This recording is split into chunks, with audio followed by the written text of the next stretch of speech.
Hey everyone, welcome to the RDG Sports Channel with your boy RDG in the building. It's been a minute, but I'm back.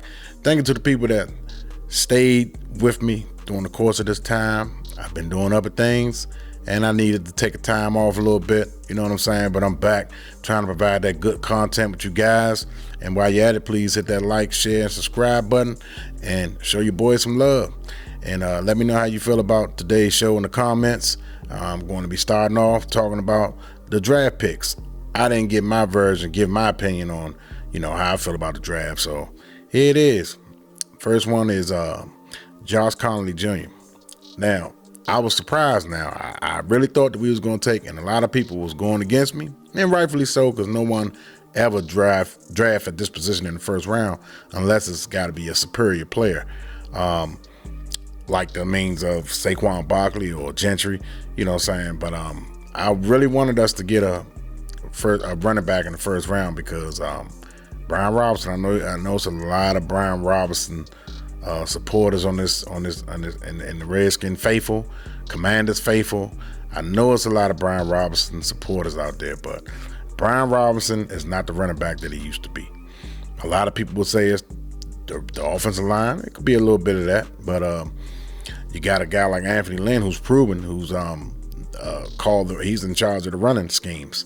So, and then you got the guy from the Giants, which a lot of people say he wasn't a good offensive lineman his last tenure with the Giants, but I beg to differ. Last year he showed that he can really coach those guys up, and with slight injuries that he had last year, he was able to patch the line together, and they performed well. They gave up sacks here and there, but it wasn't detrimental like it was under Sam Howell and Ron Rivera.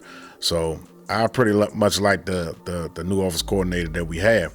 The new offensive line coach that we have. I think he's really solid. He's not great, but he's solid, But with that being said, it was plays that Brian Robinson left out there on the field. I'm pretty sure once he looked at the tape, and I'm pretty sure Dan Quinn sat him down like he said out of his mouth and showed him, plays that he was missing. And that relates to his vision. He doesn't really have good vision. He has solid speed. It's not the burst home run speed that I need to complement my quarterback to take pressure off Jaden Daniels, but it's very serviceable in like 3rd and 1s, 2nd and 3s, 1st and goal, 2nd and goal, stuff like that. I think you can utilize a guy like a Brian Robinson skill set, but when you're talking about a full-time 25, 30 carry type of running back, that's not it. We don't have that type of running back on our team, but I'm going to get to that in a few minutes. The second player, let me get back to offensive tackle Josh Connolly. I didn't get my evaluation up. The guy has extremely quick feet, quick hands. He just need to get in and hone in on the position that they're going to put him at. He's not going to go to left tackle just yet because of Larry Tunsil. So that's understandable. Larry Tunsil, 2nd, maybe 1st. Some people may put him up there in the top 3 in the league as far as offensive linemen. Me personally, I think Trent Williams still that guy until he retires or slow down, and he hasn't shown the means to slow down. So Trent Williams still the number 1 guy, and then you could put a Larry Tunsil maybe 2nd or 3rd behind him because his work shows that. Although he's gotten a lot of penalties last year, hopefully he can clean that up and he can be back to his dominant self, the year before. Now, I like Josh Connolly Jr. Just put him in a spot, let him go. Some people say put him at guard. No, I don't think so. He got good footwork, so you want to put him at tackle. I'll put him at right tackle and let him hone in over there. You got Andrew Wiley. He can come off the bench, or you can move him, slide him to guard while Cosme is out and see how he works out at the guard position. And then you got Brandon Coleman. You can slide him at a guard position or a rotational player. But I like Josh Connolly Jr. A lot of people projected him to go where he went to. I just thought they was gonna get a running back. That's just me. I wanted us to have a running back. But a lot of people say, oh man, it's a running back heavy draft this year, man. You could have got a running back in the 3rd and 4th round, Actually, we got a running back in the 7th round who should have went between 2nd and 3rd and 4th rounds, but we'll get to that. Trey Amos. Trey Amos, man, this guy was projected to go late in the first. You know, you look at his tape, it just popped out on you. You just pop out. He just jumps out at you, on the tape when you look at the footage. He's all over the place, man. He's very sticky, very handsy. He probably going to get called for a couple of PIs in the season. You know what I'm saying? Because he's a little bit too handsy. You really don't want to change his game because this is what making him. But you want to go ahead and let him know, look, if you're not looking for the ball and you got your back turned and you're handsy, they're going to give you that PI call every single time. So you want to make sure you're looking at the quarterback as well as keeping that wide receiver in front of you. You know, I understand you're going to you're a physical cornerback or whatever the case may be, but the referees will call that if you're not turning your head around, locating for the ball. But he has good speed. You know, he could jump. This guy is definitely first round material. I got him probably starting opposite side of Lattimore, sliding Samerstill into the slot where he's belong. He belong in the slot. He doesn't have the blazing speed to play on the outside. You got to have at least a 4.443. You know, at least a 4.41 or 4.42. I think that's what Lattimore has, but I think Sam is still like a 4.45, 4.46, you know, closer to 4.5. And you got some blazing wide receivers out here. You know, you don't want to put them on the island out there without that safety help, you know, when they're on the other side of the field. When they're approaching the red zone, then you could play, you know, one-on-one because he doesn't have that much field to cover. And I think he can stay in stride with a wide receiver, you know, in that 30-yard range, you know what I'm saying, if they're going on a streak route or a post pattern. I think he got good enough speed like he did against Williams when he got that interception in the NFC Championship game. So I like my chances with the young bull, you know, Trey Amos, you know, with that speed that he has to keep up with most of these wide receivers that got that 4.3, 4.2 speed, but most of them got 4.3, 4.4 speed out there. So he's more than capable of holding his own on that side. So I like that pick. That pick get a B+. Josh Connolly pick, I forgot to grade that one. That one gets I'll give that one an A-.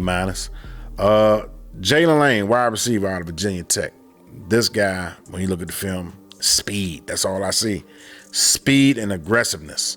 I don't know about his route running. Maybe he got to hone in on that. You know what I'm saying? We can start him off as a punt returner, kick returner. He'll be battling with McCaffrey for that kick and return duties / punt return duties. I really like this guy on punt return because when I watched the tape, he showed no fear. And you cannot play with fear back there returning punts. You got to be half crazy back there, a la Brian Mitchell. That's why he was one of the best. Brian Mitchell was fearless running up the middle. Didn't care how hard he get hit. He was going up the middle. He wasn't gonna give you a whole lot of east and west. It was a whole bunch of north-south thumping. Period. Point blank. I like this guy. I think he brings a lot of speed to the table alongside Terry McLaurin, which is a speed guy. You got Deebo Samuels, good speed, you know what I'm saying?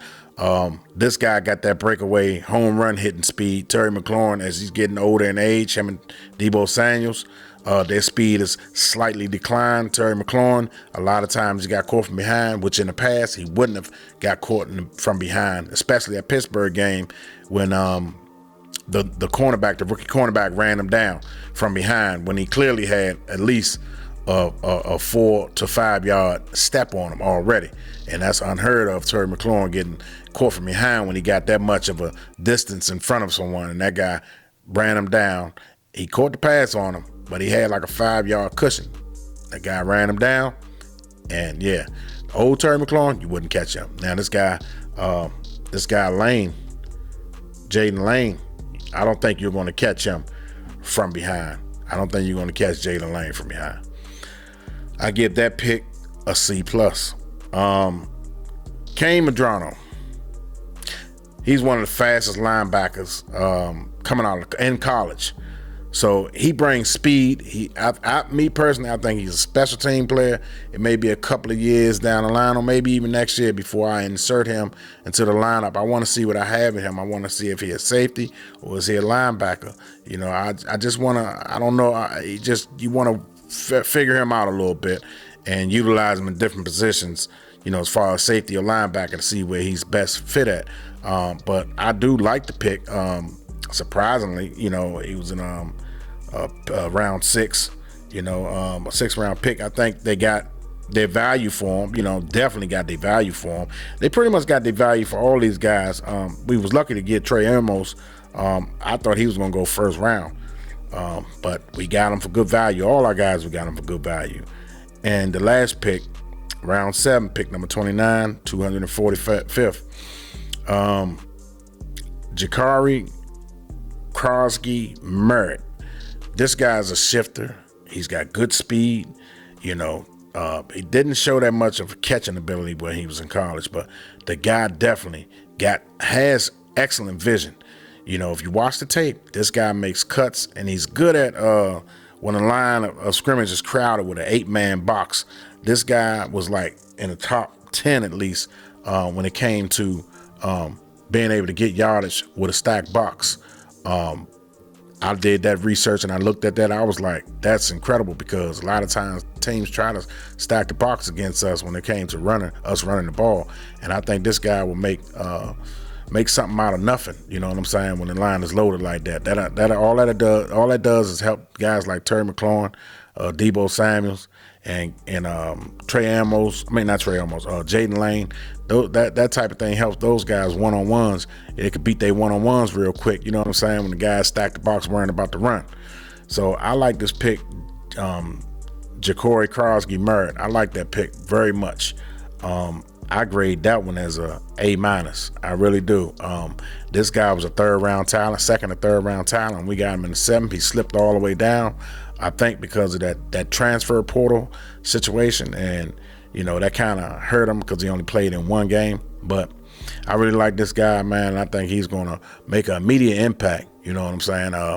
Before the season is out, this guy is going to be, you know, pretty much the guy that's going to be the lead dog. That's what I think, barring any injury, because Eckler, concussion protocol situation, he had one too many, you know, in his career. He's very susceptible to getting them quick. You know what I'm saying? With a good right hit, he's going to have another one. You know, then he may be lost for the season, depending on how severe the concussion is. The backups that we had, Rodriguez, I really like Rodriguez. Brian Robinson, if it was up to me, he would be cut. I would keep number 26, and I would keep Rodriguez, and I would keep Eckler and Jakari Crosby Merritt. I would definitely keep those guys and eliminate Brian Robinson, because Brian Robinson do not fit the scheme. He do not fit the style of play that we're trying to utilize. So therefore, Brian Robinson is very exposable. You know what I'm saying? And I would cut him soon so he can get on another team. The respect for Brian Robinson and what he contributed here. And, you know, he showed grit, showed toughness when he got shot, came back, you know what I'm saying, 4 months later, and was running tough, running solid. You know, when he first came here, he was really, really good, because that was we needed him, because the quarterback play was detrimental. So we needed to rely on that for offense. You know what I'm saying? At one point, it was just him and Terry McLaurin. You know, so a guy like Brian Robinson, my hat goes off to Brian Robinson. I got a lot of respect for him, but as a football player, he just not fit what we're trying to do moving forward. So therefore, out of respect, I will cut Brian Robinson, waive him, whatever the case may be, to let him land on another team. I wouldn't have him all the way in the training camp and all that stuff, and then cut him. What good is that preseason and cut him? That's not showing him his just due. This man did contribute to this organization. He made plays, but unfortunately, I just don't think he has it. What we need for him in this particular offense, I don't think he has it. Just that simple. Anyway, that's my assessment. I just wanted to make a video, guys. I haven't made a video in a long time, and I just want to thank and I appreciate all my supporters that's still hanging in there. Some, you know, went away, you know, but that's understandable because they want instant, constant content. I get that. But like I said, I'm not one of these guys that come on here trying to make money off you guys. I'm not going to put out 3 to 4 videos a day. That's just not my style. kudos and no shade to anybody who does. That's their livelihood. I got a livelihood already. I do this as a hobby. I just want people to know, when you unsubscribe, I want you to stay. But like I said, this is a hobby. I've gained so many subscribers doing this as a hobby. If I make money off of it, cool. But that's not my form of income. I love doing this. I love putting videos out for the people to hear my perspective. I love doing this. You know what I'm saying? So this is like a hobby to me. So I salute the ones that stayed and became faithful, loyal to me. I appreciate that. I'm definitely going to try to do more, put more videos out. You know what I'm saying? Because you guys deserve it. You subscribe to my channel. You want content. I'm going to give you content. But I'm not pumping out 3 to 4 videos a day. That's just not my style. When the news come up, I got to report. It's so much that I missed out on because I was doing other things in my life. So I was still paying attention to everything. You know what I'm saying? And I felt so bad. I'm like, dang, I'm not putting out content.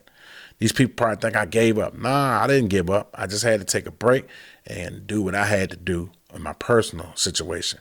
So now I'm back. I'm going to try to at least pump out at least 3 to 4 videos a week, if not more. So just bear with me and remain loyal. I appreciate you guys. I'm nothing without you. This is RDG Sports Channel. Checking out. Peace.